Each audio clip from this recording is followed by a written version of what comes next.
Shalom. First and foremost, I want to give all praises, honor, and glory to Yahweh, Bahasham, Yahweh Shai, Bahasham, Recha Kwadash. Double honors to the elders and the apostles of Great Millstone, and peace and blessings to the elect. And today we're going to go into the book of 2 Chronicles, the 4th chapter. And continuing from the 3rd chapter, right? Once again, being in the process of the building of the temple, right? Including the different, not just the building of, the actual structure of the building, but the materials that were within it, right? That the priests would then use to work, right? Or to minister unto the Lord. So this is 2 Chronicles chapter 4, verse 1. Moreover, he made an altar of brass, 20 cubits, the length thereof, and 20 cubits the breadth thereof, and 10 cubits the height thereof. Also he made a molten sea of 10 cubits from brim to brim, round in compass. And this sea wasn't a sea, it was a large basin. Okay. What I'll do here is pull up, just call it Solomon's Temple 3D model, something like that. Or better yet, let's take out the 3D model. Cool. So I showed this image before. Let me see. This one doesn't look too bad either. Yeah, this isn't too bad either. But this is the sea that it's talking about. It's a giant basin or laver, and as we're going to read, right, as it describes it here, from brim to brim, round in compass, so we're circular, and 5 cubits the height thereof, and a line of 30 cubits did compass it round about, i.e. the circumference. And under it was the similitude of oxen, which did compass it round about, 10 in a cubit, compassing the sea round about. 2 rows of oxen were cast when it was cast, and this being these oxen right here, right? So you had a certain amount on here. Now, the depictions, they show 4 and 3, right? And as we read it, it'll go into how many. But you had the oxen here, so they were basically four different directions, right? And all of them facing outward, okay, under this. So they were basically casted, right, or like built together with the sea. Verse 4, it stood upon 12 oxen, 3 looking toward the north, and 3 looking toward the west, and 3 looking toward the south, and 3 looking toward the east, right? So this shows, well, actually it does show 3. It looked like it was 4 at first, right? 1 head, 2 heads, 3 heads. So yeah, you had 3 facing each side. And the sea was set above upon them, and their hinder parts were inward. So that's why you see their faces outward, and their behinds were inward.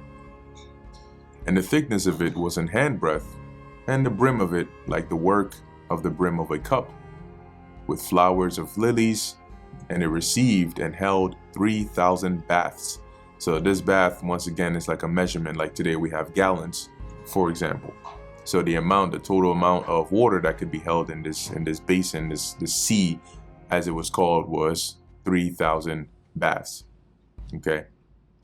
He made also the 10 lavers, and put them on the right hand, put 5 on the right hand, and 5 on the left, to wash in them.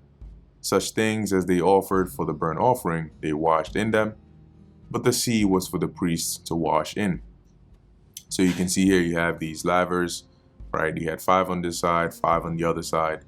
Now, when it says that they washed the burnt offerings, the sacrifices in them, and the priest would wash in this one, you're not going to see the priest doing a cannonball into the actual basin over there, okay? Because that's just not practical, right? Why, if you made this like a hot tub, and you have this priest come in there, then when he's done washing himself, then another one come, unless you're going to replace this 3,000 baths after every priest, that doesn't But what you can imagine is like, remember that in the ancient world, it wasn't like today you go and open up a tap or a sink and water just flows through. They had to fetch water and then fill it up here. So this was easy access, but this water would be used for the priests in terms of their washing, cleansing, all of those things. And this water is where they would fetch to clean and wash the animals for the sacrifice and so on. Verse 7, and he made 10 candlesticks of gold according to their form, and set them in the temple, 5 on the right hand and 5 on the left. He made also 10 tables, and placed them in the temple, 5 on the right side and 5 on the left. And he made 100 basins of gold.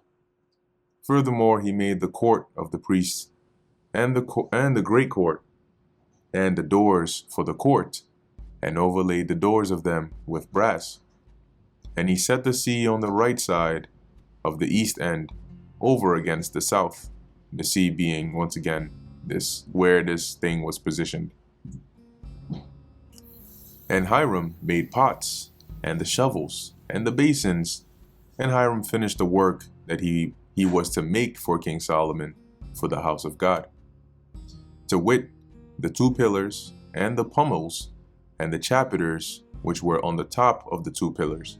So as we went through in the last lesson, right, a chapiter looks something like this.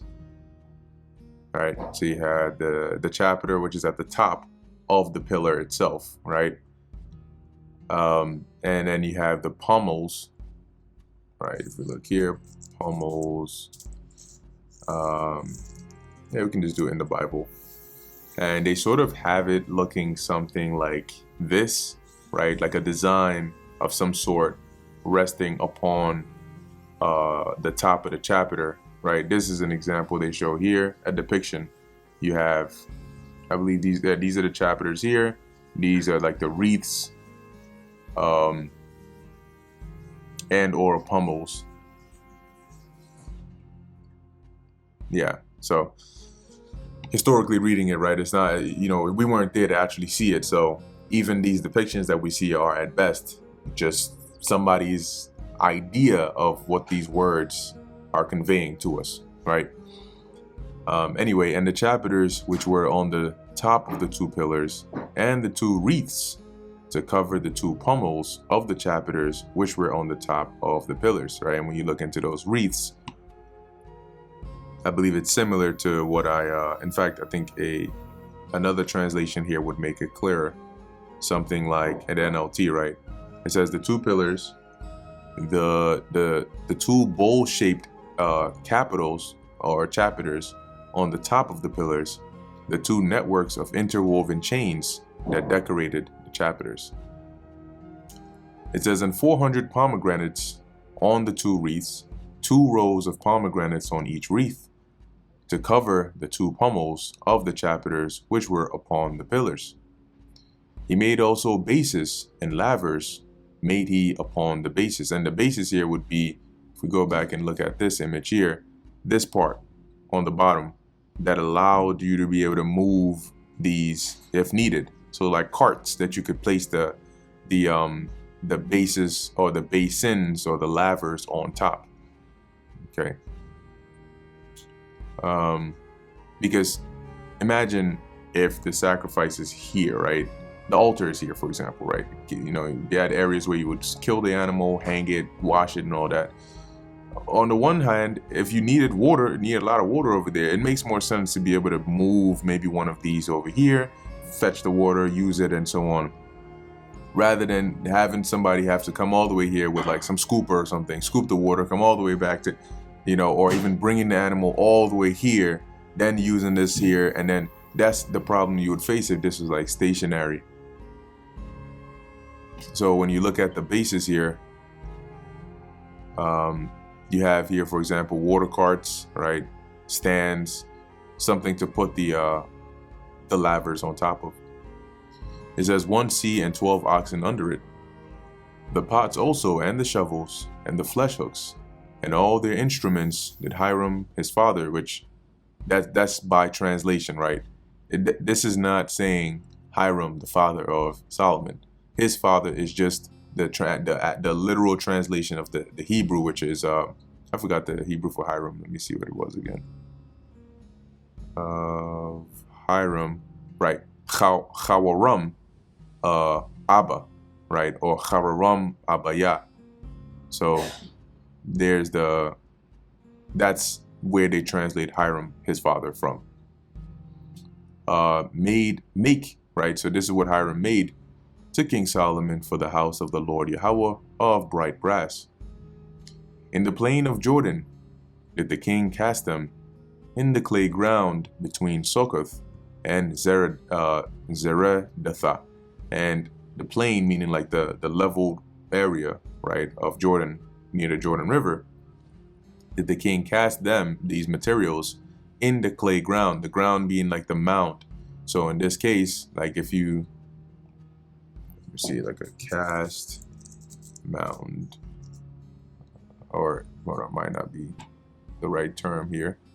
Let us, okay, mold, not mound, mold.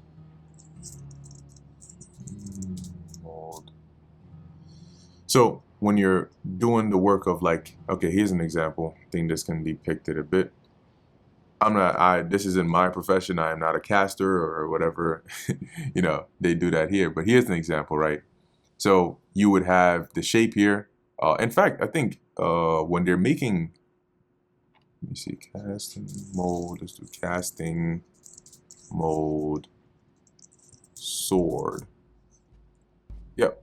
So for some materials, right, you would have something like this, right? And I'm sure you've seen it. They pour the melted, whether it's iron or whatever, into it, and then they let it dry. And then once it's dry, they dip it in like water or something like that, and then it becomes like solid, right? And then from there, you have yourself a sword. Well, similarly, you had those molds, those clay molds, that would be the shape of what you were trying to make. And then you would pour the material in there and then make it. So all they're saying here is when they were doing that, they did that within the plain of Jordan, between these two areas, because I guess maybe that was the most sufficient place for them to be able to do that. Thus Solomon made all these vessels in great abundance, for the weight of the brass could not be found out. So it was a lot of brass that was used. And Solomon made all the vessels that were for the house of God, the golden altar also, and the tables whereon the shewbread was set. Moreover, the candlesticks with their lamps, that they should burn after the manner before the oracle of pure gold. And the flowers and the lamps and the tongs made he of gold, and that perfect gold. And we can look into here the tongs, which I believe are like snuffers. All right. Yeah, so snuffers, tongs, snuffers. And if you don't know what a snuffer is, this is what it is. To put out like fire. Snuffers. Not the food. Material. Let me just see if we can use. There we go. So if you have like, a candlestick or something like that, you would use a snuffer, like to snuff out the light. That's what you would use it to cover it up, snuff it out. So they made all of that good stuff and made it of gold.